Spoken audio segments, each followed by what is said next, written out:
Welcome back to See and Free Studio. So glad you're joining us today.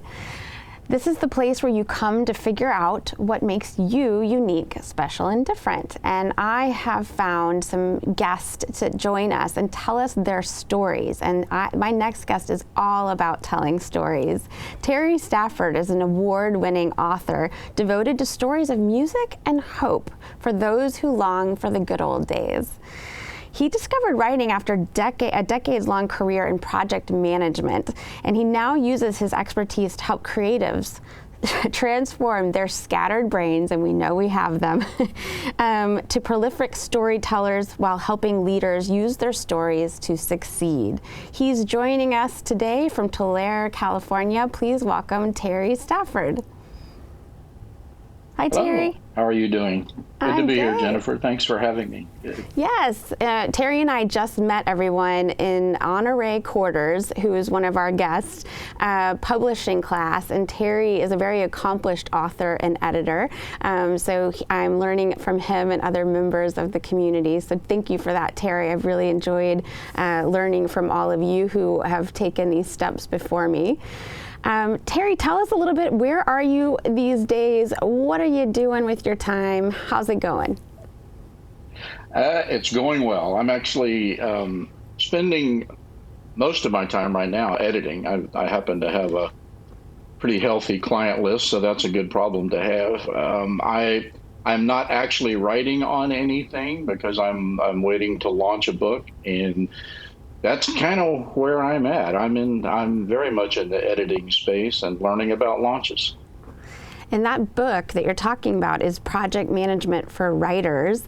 And I talked a little bit about the fact that you came from a career of doing project management and you're now helping those people, those of us, including myself, to get organized and get focused and follow a process. So you want to talk a little bit about that, a little bit about the book and what you're doing? Sure. I actually spent over 30 years as a project manager for NASA. And when I left NASA, I don't know, 7 years ago and moved out here to California, I was actually at Kennedy Space Center and then came out here to California. I kind of put that on the back burner and I didn't think much about it. And I started writing books. And the more I thought about it, quite recently, actually, that a lot of the things that I did as a project manager applied to what I was doing as a writer. You know, repeatable processes. If you're going to write another book, you know, you've done it before, you've got these systems in place and processes. So I decided to marry those two together and take advantage of my project management experience and, you know, pull it off the back burner. And I wrote the book Project Management for Writers to do just that, help writers get organized. And it's pretty amazing how things do equate.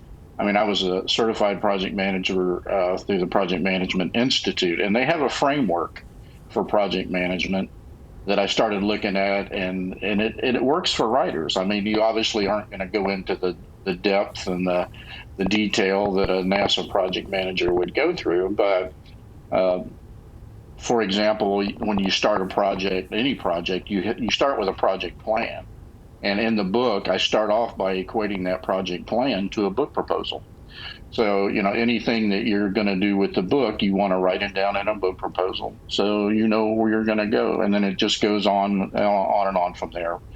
Time management, you know, risk management, and cost management, all those things a project manager handles, an author has to do as well. So it was a pretty fun project. Yeah. Well, I'm glad you're bringing that rigor to an art form, and the fact that your brain can handle that complexity of, you know, the creative side of your brain and the very organized, analytical, rational side of your brain. And not all of us have that ability, Terry. You know, this whole thing is about what makes us unique, special, and different. And other than what we already know about you and that miraculous brain of yours, you know, what would you say is your USD? Wow. I guess it's kind of unique that I was a NASA project manager. The things that I write, I'm also a musician. I I guess it's just the eclectic nature of my life. Yeah.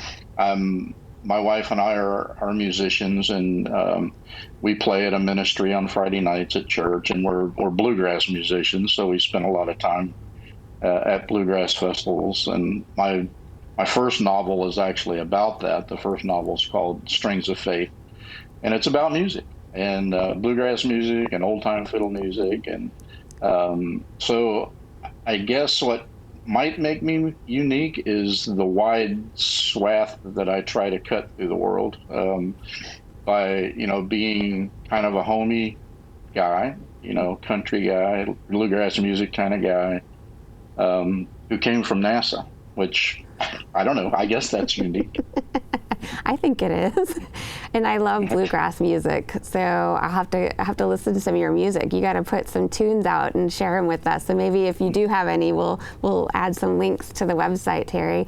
So when did you discover that unique eclectic nature about you? Was that something you discovered early in your life or over time? That's one thing we like to discuss here. I think I only recently recognized it, and I would say really within the last year. Quite frankly, like I said, I had put the whole project management thing on the back burner, and I thought that's gone. That's no longer a part of me.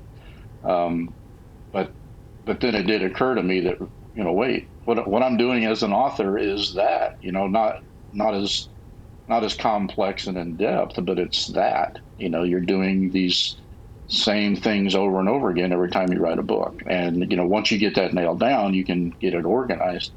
Now, as far as the writing goes, I never, ever thought I would be a writer. And, back in school, I was not a good student in elementary and high school. I just wasn't. And, but I had an English teacher, my sophomore in high school English teacher.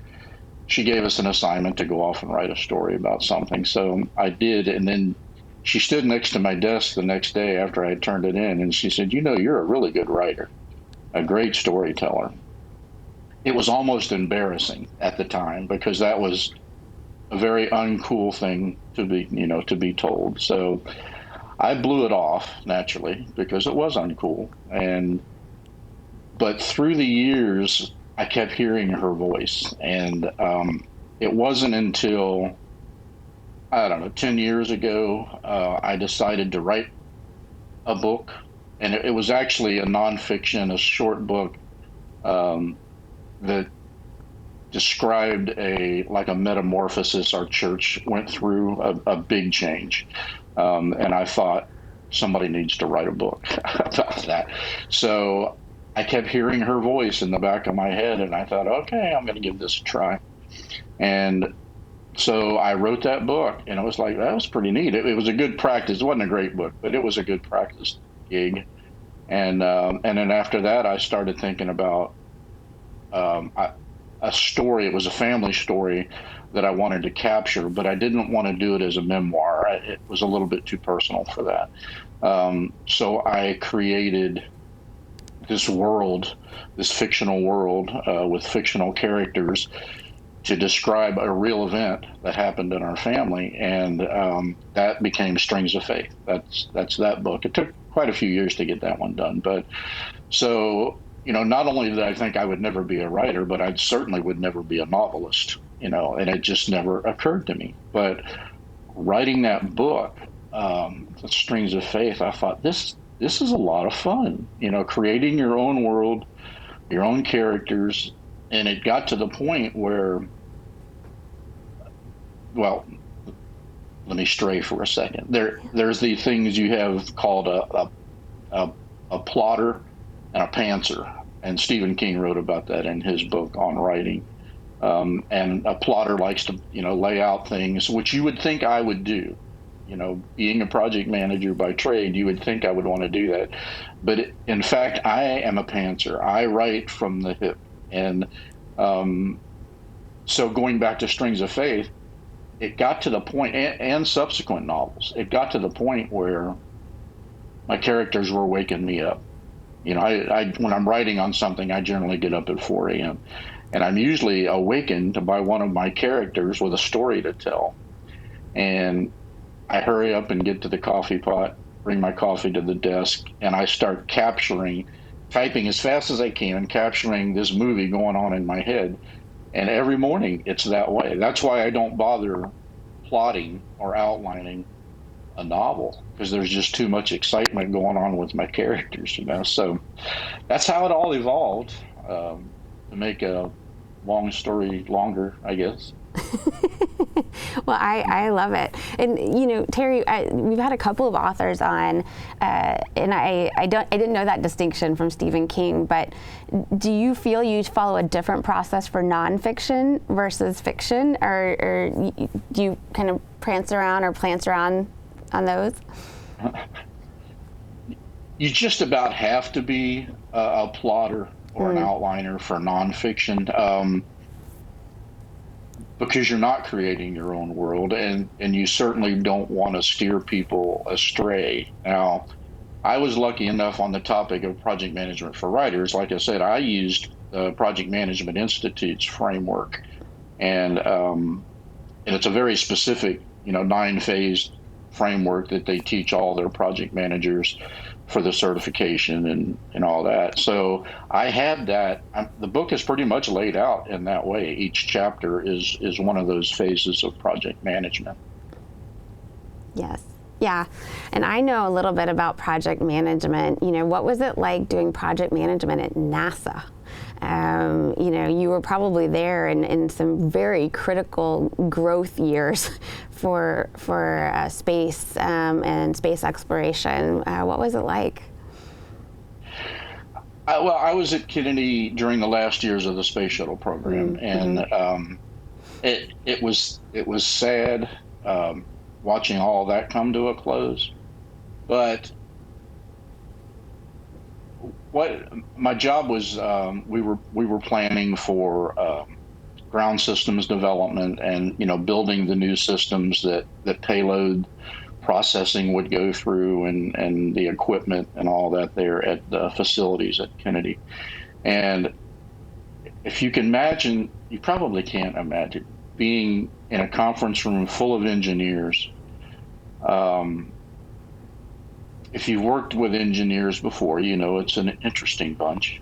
And I am not an engineer in any stretch of the imagination. So getting things done, it was tough, because trying to get, 20 or 30 engineers in a conference room to agree on anything is a pretty amazing feat. So that was the big challenge, and all the documentation that you have to do with NASA, the safety, all the checklists. I mean, it's pretty incredible. And one of the chapters in the book is called Risk Management, and basically I just talk a little bit about, as an author, what will you do if something goes wrong? And that's all risk management is pick something that could go wrong. Say, well, I guess it's possible my editor could get sick and wouldn't be able to finish the book. Well, okay, what will you do if that happens? And that's the whole art of risk management. Well, in NASA, risk management is thousands of people working in, hundreds of locations around the country, and working on all these risk assessments, and writing out risk mitigation plans, and how much will it cost, the budget required against all these risk minimum. So I mean, it's a huge deal. We don't do that as authors, and but getting involved in that with NASA is kind of mind-blowing. It can be frustrating. If you're not an engineer, it can be very frustrating, because I would often get to the point, well, just make a decision, just make a decision. Before we leave this room today, let's make a decision. And more often than not, it would be like, let's set another meeting. So it could be frustrating working with a bunch of engineers. I laugh. I've worked with a lot of tech organizations, but I also am married to an engineer. We definitely think differently. But I will tell you, the not making decisions is not unique to that organization or to engineering. We as humans can delay decisions for long periods of time. Well, Terry, like, you said you thought you were going to walk away from it. Obviously, it stuck with you. You can't get away from something you were doing for 30 years. Do you think that you're going to be able to take this forward and continue to bring project management to this creative part of your life? And now that you're writing books, are you going to continue on, or what do you think you're going to do with it? I think so. I would actually like to start coaching around the subject of project management for writers, because I know, we've all heard people all of our lives say, I need to write a book. You're sitting around at Thanksgiving table and family and friends and everybody, and you think, I should write a book. Or, you're telling a story and somebody else around the table says, you should write a book. And so those people are all over the country, and not very many people actually follow through. They know they should write a book. And I think everybody has to write a book, by the way.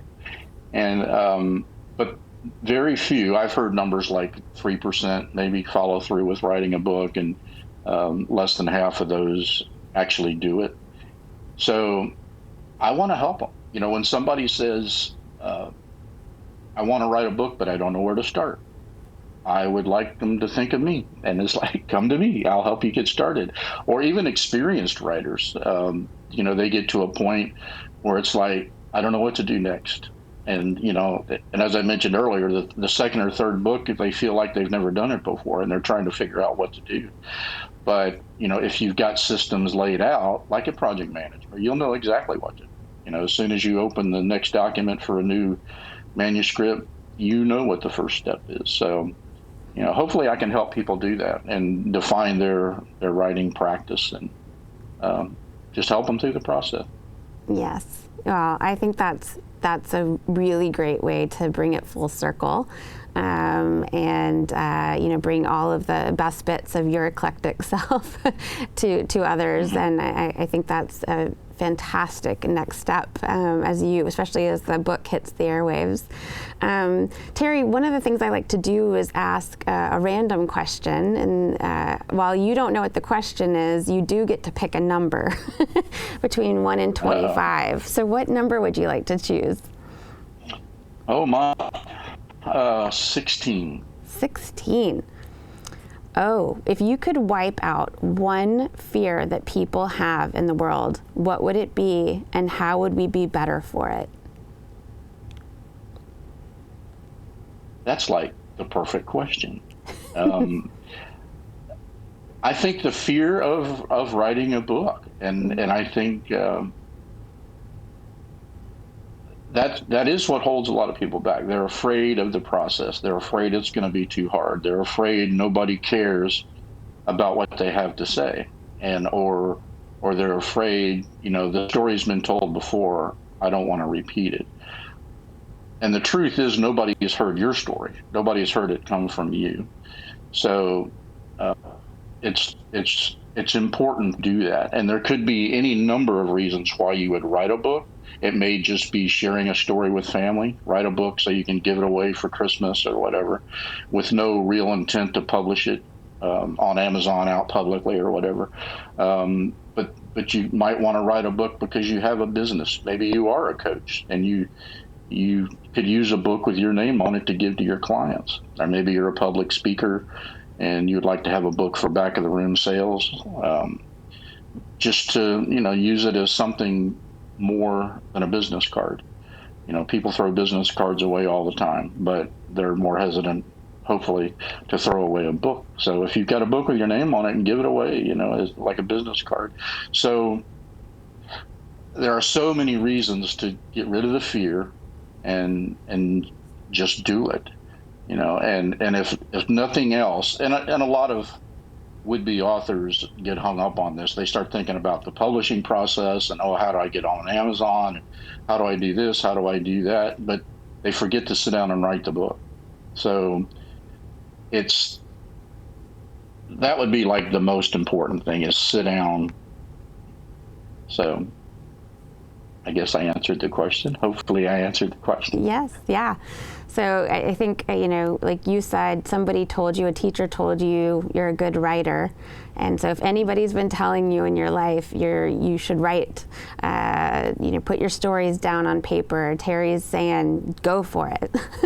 So please Absolutely. do that for yourselves and for others who want to hear your story and your way of looking at the world. Terry, another thing we like to do at the show is highlight nonprofits that are doing some cool things in the world and making a difference. And you picked one that I have not heard of, and I would love for you to tell us about it. It's called Salt Plus Light. Will you tell us a little bit about it? Sure. It's a local organization. They've been it's actually headed up by Adrienne Hillman, a friend of mine, and it's more local, but it's based on an organization or a ministry that's going on in Texas. And what it is, it's to feed the homeless. It's to care for the homeless. It's to give community to the homeless. And they are deep into planning to create a village. And it was originally going to be like small homes, small constructed homes. But now they're going into more of like mobile homes or prefabricated homes, and they're going to create this village that is for community. And homeless. Well, it's a problem. It's a problem around the country, but it's huge here in California and here in the Valley because the climate is very temperate and it's warm most of the time. But Adrienne has she's got a team going that are very involved and in planning this village. And I think they're finalizing plans for property now, and construction will begin towards the end of the year. But it gives the homeless a place to go. It gives them community, and training and health and different things that the homeless need and generally don't know where to go to find. But it's working with the homeless, it's tricky because the reason people are homeless is a whole host of reasons, and so you can't just assume anything about anybody on the street. And so Adrienne and her team, they're very rehearsed at this. I mean, they're out on the streets all the time, feeding and giving coats and blankets and things away. But in that, they're communicating with the people. And they have a food truck, by the way. They recently acquired a food truck, and they're out on the streets with that truck, feeding people, giving meals away. It's just neat. It's neat what they're doing, and very much needed. So I'm excited to be a small part of it. Mostly just financial help right now, but I hope to get more involved with it. It's a great organization. Yes, and we want to highlight it, and we'll have the QR code for everyone to snap at the end of this video, and you can always look up Salt Plus Light to help, really help the homeless, of which we are seeing a major upward trend in homelessness. And I think you're right, Terry, we make a lot of assumptions about what creates that condition for people, and oftentimes we will be wrong in our assumptions if we do not take the time to get to know people, understand their circumstances, and lend them a helping hand, which it sounds like Adriana and her team are doing. So I really want to make sure that others that can help financially, like Terry, please do. And if you can't, go get involved. This community's got to get built. And so I know she's probably going to need more help, either handing out food and beverages and blankets, or helping construct some of these homes and creating that kind of community. So please do that. Check out Salt Plus Light. And Terry, thank you for highlighting them. Sure, my pleasure. My pleasure. And you're right, they can use all the help they can get, and it's becoming quite a big deal around here. Yes, it is, absolutely. Well, Terry, I have really enjoyed having you on the show. You and I got to talk a little bit on the phone, so I get to hear more about your story. I'm glad to share it with other people, and I'm really glad to highlight the book, Project Management for Writers. Those of us, and I'm kind of a both sides of the brain person too, but I probably lean a little bit more heavy on the creative side, and that creates my absent-minded professorness. And so I need Terry's in my world to help me stay focused and on track. And so I'm glad you've written this book, Terry. I encourage everyone to go out and get it. And is anything else you want to tell us about it before we go? No, like I said, I hope it helps those who want to write and introduces them to me a little bit. And you can find out a little bit more about me on my website, terrystafford.com. And that's more for the readers, the people who read my fiction. If you are interested in being a writer or help, with writer coaching, the website is itsawriterfullife.com.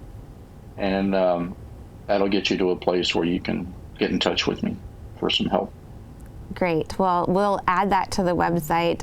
Also, if you have any of that music, Terry, send it along. I'll put some MP3s out for everyone.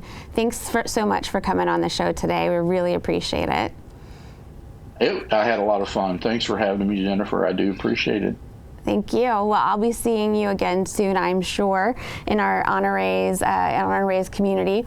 And until then, I want everyone to come back to seeandfreestudio.com and subscribe. You can check us out on YouTube and watch these videos. If you're like me and you need to have all the senses appealed to, please do that. But if you like to just listen on your route to work or wherever you're going throughout the day, you can check us out on Spotify and Apple Podcast. With that, I'm going to end today's show and want to thank you all for being here.